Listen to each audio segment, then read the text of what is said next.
Before I dive into this story, I just want to ask you, dear listeners, please subscribe to the channel, hit that like button, and turn on notifications so you don't miss the next chapters of this unbelievable journey. Trust me, you'll want to follow this one until the very end. So, I never thought I'd be writing something like this or telling strangers on the internet about my marriage.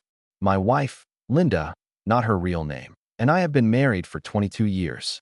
We met in our late 20s, built a life together, raised two kids who are now adults, and I honestly thought we were that couple everyone admired at family gatherings.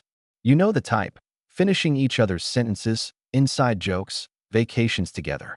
People would say, "You two are perfect for each other." And I believed it. I really did. But looking back now, I realized the cracks had been there for a while. It started with small things. She became distant, snappy over nothing. I'd ask how her day was, and she'd roll her eyes, saying, "Why do you always interrogate me? Can't I have a moment to myself?" At first, I brushed it off as stress from work. She had recently gotten a promotion, and with it came late nights, business trips, and a new wardrobe. Expensive clothes she never used to care about. I wanted to be supportive, so I didn't push too hard. Then came the phone. She guarded it like it was made of gold. If it buzzed, she'd snatch it up immediately. Once, I walked into the room while she was texting, and she flipped the screen down so fast you'd think I'd caught her holding contraband. When I asked about it, she snapped, "God, can't I have any privacy? Not everything is about you." That stung, but I let it slide. I told myself I was being paranoid, maybe even insecure. After all, this was my wife, the woman I trusted more than anyone. The idea that she could betray me? It didn't even register. But then came the first real red flag. One night, she said she was working late. Fine. But around 11 p.m., I realized she'd left her laptop at home. And I knew her job. She couldn't possibly be working late without it. That night, I barely slept. I lay awake, staring at the ceiling, wondering if I was crazy or if my entire world was about to shatter. And that, my friends, was the beginning of everything unraveling. I woke up the next morning after that sleepless night, feeling like my brain had been wrung out. Linda was already gone, off to the office, leaving her coffee mug half drained in the sink. I stared at it for a long time, as if the ceramic could give me answers. For most of that day, I went back and forth in my mind. Was I paranoid? Was I just inventing problems where there weren't any? I hated myself for even suspecting her. 22 years of marriage, and here I was doubting the woman I'd sworn to spend my life with. But the nagging thought wouldn't leave me alone. She couldn't have been working late without her laptop. That evening, I decided to do something I'd never done before, something I felt sick even considering. While she was in the shower, I picked up her phone. My hands were trembling so badly, I almost dropped it. She had a password, of course, but I'd seen her type it in enough times to know it by heart. 4 digits. My birthday. The phone unlocked. I wish I could say I hesitated, but the truth is, the second I was in, my instincts took over. Messages. That's where I went first. And there it was, a contact saved under the name S. The texts weren't what you'd expect. No heart emojis or explicit words. They were careful, subtle. "See you tomorrow. Last night was amazing. I can't stop thinking about it. Don't forget to tell your husband about the conference." My stomach dropped so hard I thought I might throw up right there on the spot. I scrolled further, my vision blurring as if my brain was trying to protect me from what my eyes were seeing. And then I saw a photo. A blurry selfie of a man in a hotel room. Shirtless. Smirking. I don't even remember how I put the phone back or how I managed to act normal when she came out of the bathroom, hair wrapped in a towel, humming like nothing was wrong. She smiled at me and asked if I wanted tea. I stared at her. My wife. My partner of 2 decades. And I realized in that moment, she was lying to my face. I didn't confront her. Not yet. I was frozen, paralyzed by shock and fear. If I accused her and I was wrong, what would that mean? But if I was right, if that man was what I thought he was, then my entire marriage had just gone up in flames. That night, lying next to her in bed, I couldn't sleep again. Every breath she took felt like a knife in my chest. And for the first time in my life, I looked at the woman I loved and wondered who the hell she really was. The next morning, I felt like I was walking on broken glass. I couldn't look at Linda the same way, but I also couldn't bring myself to scream the truth I'd seen on her phone. I needed to be smart, careful. If I went in guns blazing, she'd twist it around, I knew her well enough to know that. So instead, over breakfast, I tried to sound casual. Hey, how was work yesterday? You get much done without your laptop? She froze for just a split second, barely noticeable, but enough for me to catch it. Then she laughed, sharp and dismissive. Oh, please. We have computers at the office, you know. What do you think? We're in the Stone Age. Her tone was defensive. I nodded, pretending to accept it, but inside my chest was burning. That tiny hesitation had told me more than her words ever could. Later that evening, while she was scrolling on her phone, I pushed a little harder. So, this conference you've got coming up, where's it being held? She didn't look up. Chicago, she said flatly. Big networking event. You'd be bored out of your mind. But I remembered the text. Don't forget to tell your husband about the conference. It wasn't Chicago. I didn't know where it was yet, but I was certain that wasn't the truth. I tried to keep my voice steady. Maybe I could come with you.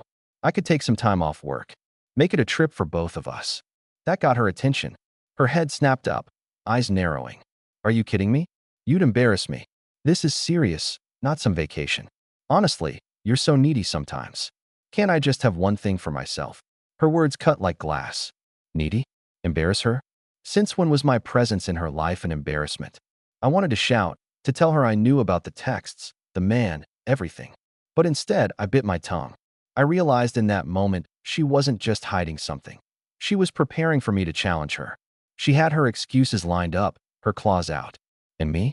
I was left staring across the table at a stranger.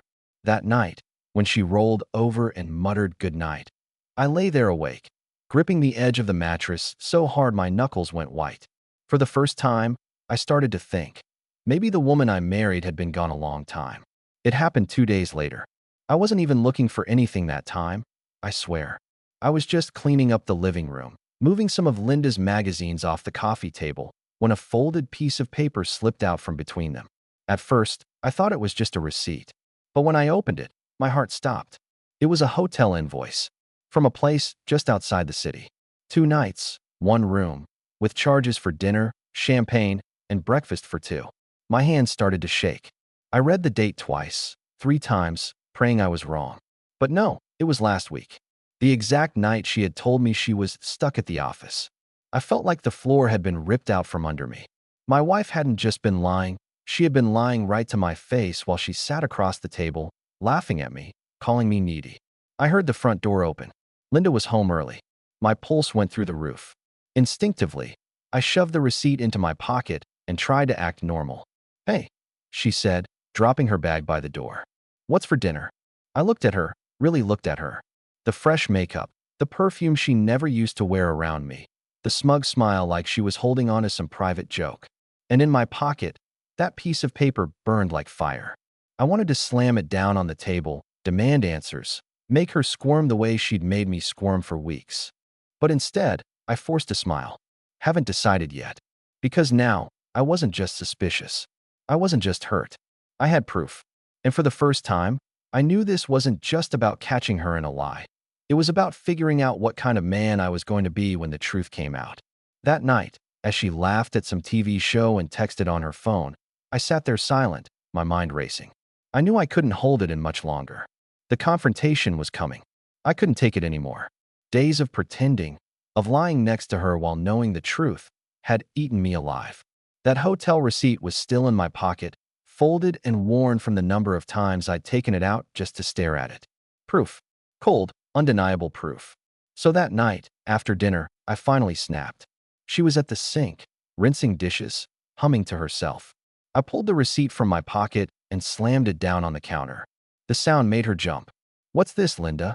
I asked, my voice shaking, not from fear, but from rage barely held back. She looked at the paper, then back at me, and for a split second her face went pale. But almost immediately, she recovered. She crossed her arms, rolled her eyes, and said, Are you seriously going through my things now? God, you're paranoid. Don't you dare. I snapped. Don't you dare turn this on me. This is a hotel bill. Champagne for 2. While you told me you were at work. Her lips curled into that nasty little smirk I'd come to hate. Oh my God, really? You think I was cheating because I had dinner with a coworker after a late meeting? Grow up. Not everything is some soap opera fantasy you've cooked up in your head. I could feel my blood boiling. Then why lie? Why tell me you were at the office? She hesitated, then shrugged, her tone sharp and dismissive. Because I knew you'd overreact exactly like this. You're so insecure lately. Do you know how exhausting it is to live with someone who's constantly suspicious? I wanted to scream, to shake her. Instead, I stood there, staring at the woman I'd loved for 2 decades, realizing she wasn't going to admit anything. Not yet. She was going to gaslight me, twist it, make me feel crazy until I doubted my own sanity. And the worst part? A small, broken piece of me wanted to believe her. Wanted to pretend this was just a misunderstanding, that the woman I married couldn't possibly betray me like this. But the receipt was still there. Cold, hard evidence. And no amount of her lies could erase it. That night, when she climbed into bed and turned her back to me without another word, I lay awake staring at the ceiling, every nerve in my body on fire. Because now I knew, the war had just begun. A week passed after the confrontation. Things at home were icy. Linda acted like nothing happened, like the hotel receipt was some silly misunderstanding I had invented in my insecure little head. She'd hum while cooking, scroll endlessly on her phone, and throw in the occasional jab like, "You're awfully quiet lately," feeling guilty about accusing me of nonsense. It was maddening. But then came the night everything changed. She had gone to bed early, claiming she had a headache. I sat in the living room, staring blankly at the TV, but not watching. My mind kept circling, obsessing. I knew I wasn't crazy. I knew there was more. And then I remembered something. Linda always left her purse by the door. She was careless like that. And in that moment, I don't know what took over me, but I stood up, walked over, and opened it. Inside, buried under a pile of receipts and lipstick, was a second phone. My stomach flipped. A cheap burner phone. I unlocked it easily, no password. And what I saw there shattered whatever hope I still had. Hundreds of texts. Pictures. Some of them explicit. Him. Her. Together in hotel rooms, in cars, even in our own kitchen when I wasn't home. She had documented it all like some sick trophy collection. I scrolled and scrolled, each photo stabbing me deeper. Her smile in those pictures, it wasn't the tired, annoyed look she gave me. It was bright, alive, like she was a different person altogether, a person who didn't even know I existed. Then I hit a message thread that froze me solid. It was from just 2 days ago. "Can't wait until you finally leave him. Sick of hiding." Her reply, "Soon. He's clueless. Just need to push him a little more." I dropped the phone. My hands were shaking so badly I could hardly breathe. She wasn't just cheating. She was planning to leave me. And worse, she thought I was clueless. That night, I didn't sleep a single second. I sat there in the dark, listening to her soft breathing in the next room, while replaying every word, every smile, every lie. For the first time, I realized the woman lying in my bed wasn't my wife anymore. She was my enemy. I didn't wait long. That night, I gathered everything. The hotel receipt, the burner phone, even the first texts I had screenshots of from her main phone. I laid them all on the kitchen table, my hands trembling, my heart hammering like a drum in my chest. Linda walked in, humming, towel still on her hair. She stopped mid-step when she saw what I had done. What is all this?" she asked, her voice deceptively calm. I didn't hesitate. "It's everything, Linda.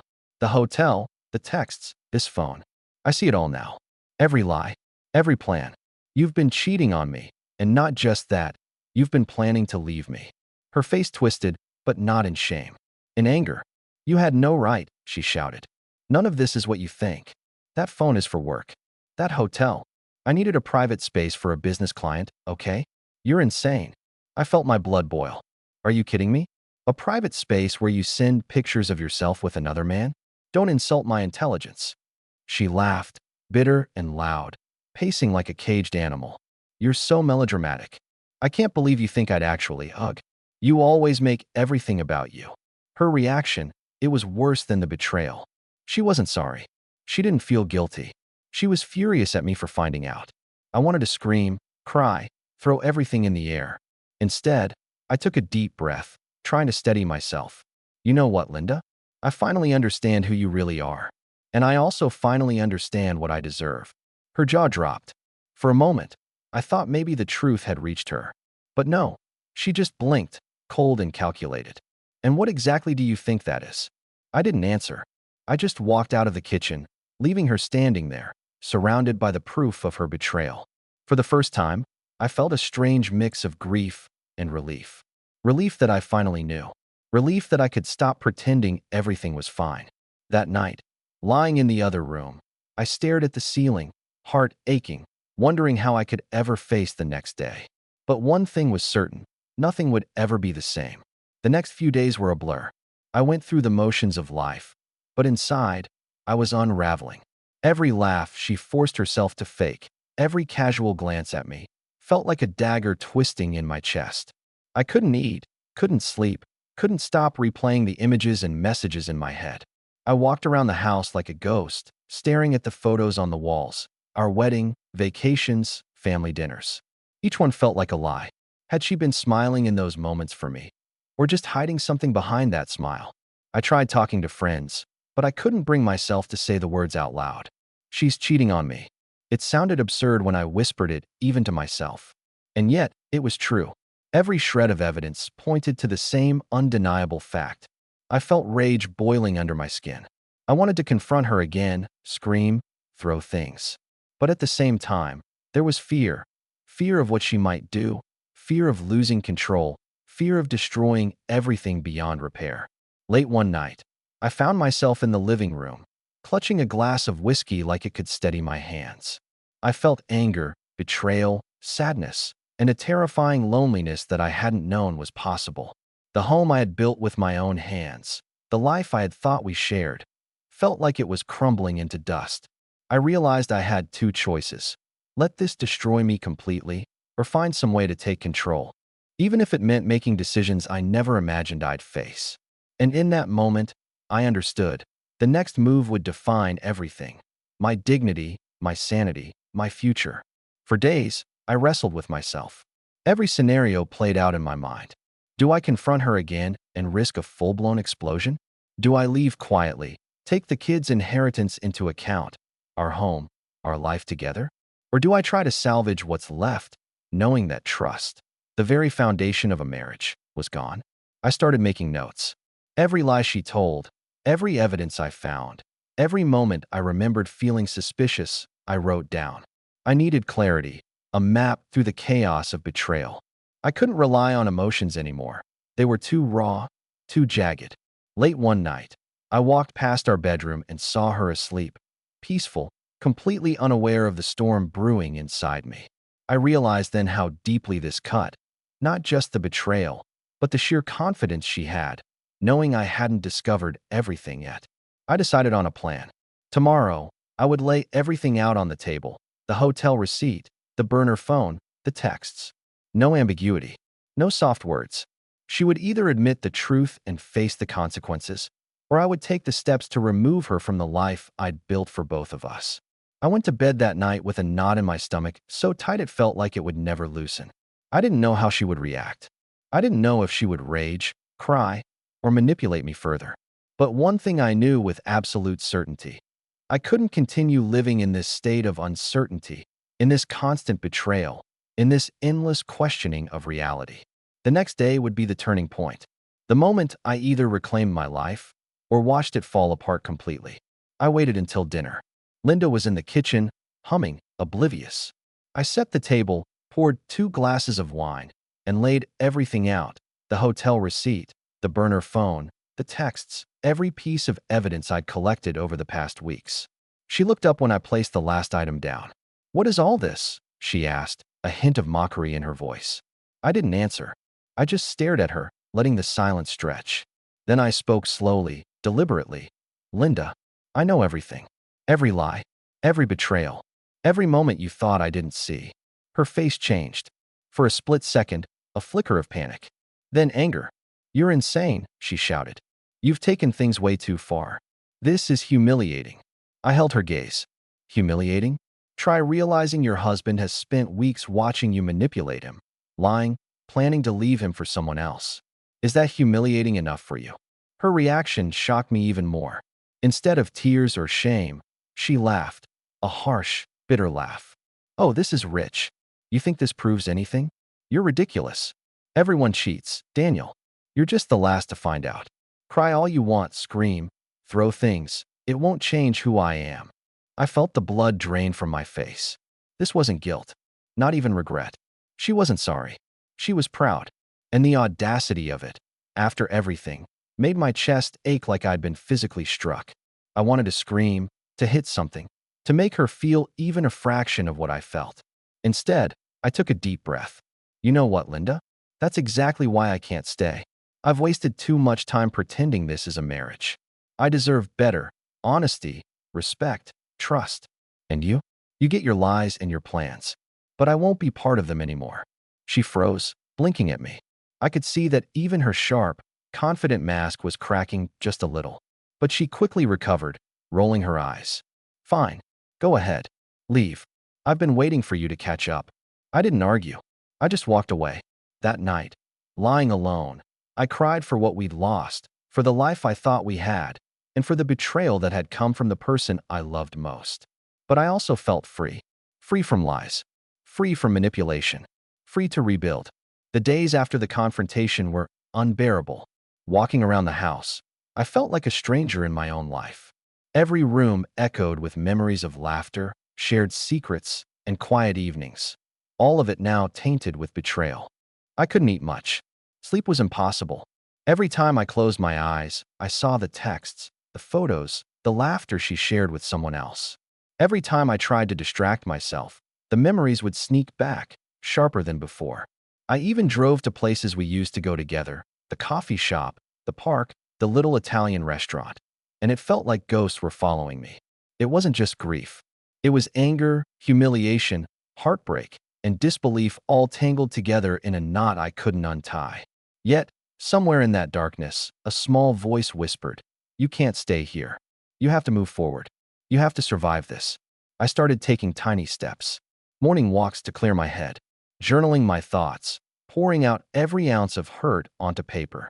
I even reached out to a close friend, someone I could finally confide in, someone who reminded me that I wasn't alone in this. It wasn't quick. It wasn't easy. But slowly, I felt the first sparks of control returning. I began to see that this betrayal, horrific as it was, didn't define me. It didn't decide my future. And that realization, that I could reclaim my life, was terrifying and liberating at the same time. I knew the path ahead would be long, painful, and complicated. But I also knew one thing. I wouldn't let her manipulation dictate my story any longer. After weeks of silent suffering, I finally realized I couldn't just sit and let my life crumble around me. I had to act, not in anger, not in revenge, but with clarity and purpose. I started by organizing my finances, making sure I knew exactly where everything stood. I consulted a lawyer, quietly, gathering information about my options: separation, property division, anything that could protect me and our future. I wasn't planning to ambush her or play games. I just needed to have a plan. At the same time, I began reclaiming my personal space. I packed a few things, items that reminded me of myself rather than of us. Old journals, my favorite books, some clothes. Each item was a small act of reclaiming my identity, of reminding myself who I was outside of this marriage. Emotionally, I tried to steel myself. I rehearsed conversations in my head.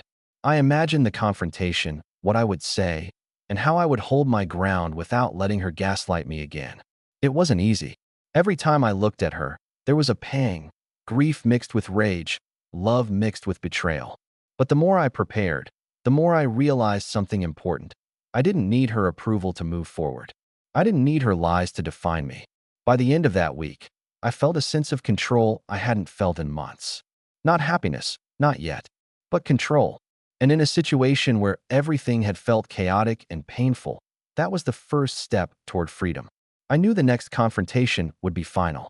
The one where decisions were made, futures determined, and the illusions shattered forever. The day finally came. I invited Linda to sit down in the living room. Everything laid out plainly between us, not as weapons, but as undeniable truths.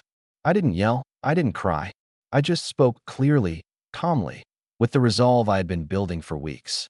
"Linda," I began, "I've lived with lies, betrayal, and manipulation for too long. I've given you every chance to be honest, to fight for this marriage, to show me you care. And the truth is, you've chosen otherwise." Her eyes narrowed.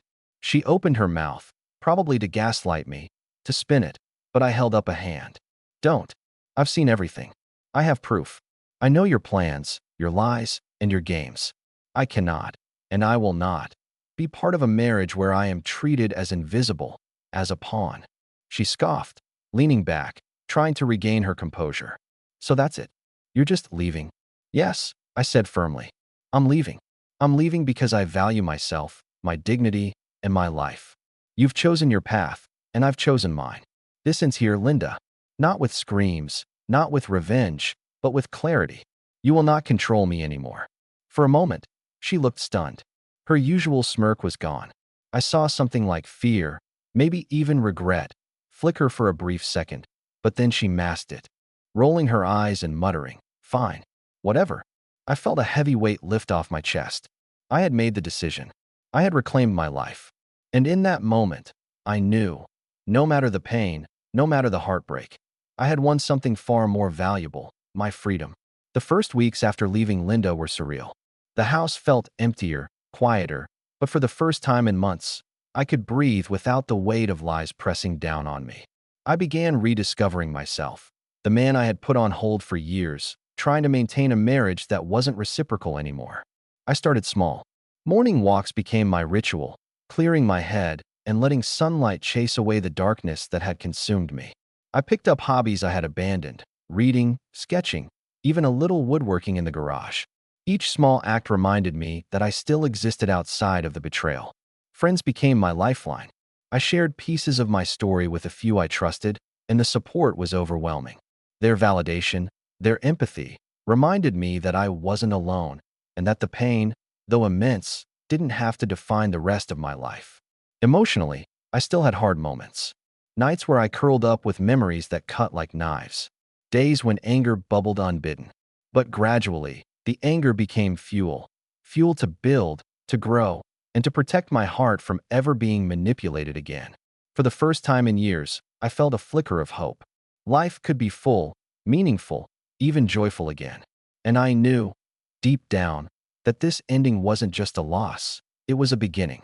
It's been months since I finally walked away. The pain hasn't completely vanished, and some nights still carry shadows of betrayal. But I've learned something invaluable. Life doesn't end when someone betrays you. It begins anew, on your terms. I rebuilt my routine, my friendships, my passions. I've learned to trust myself again, to value my own worth, and to recognize that a relationship must be mutual, honest, and respectful. No lie, no manipulation, no betrayal can take that away from me. Not anymore. Looking back, I realize how blind I had been. I had loved blindly, trusted blindly, and forgiven blindly. But now, I move forward with my eyes wide open, stronger than I ever imagined. For anyone going through something similar, know this: your pain is valid, your feelings are real, and you deserve better than lies. Stand up for yourself, reclaim your life, and never let someone else's betrayal define your worth. If you followed this story to the end, I want to thank you for listening. Please subscribe to the channel, hit that like button, and turn on notifications so you don't miss the next incredible stories we share. Remember, even in betrayal, there's hope, strength, and a chance for a new beginning.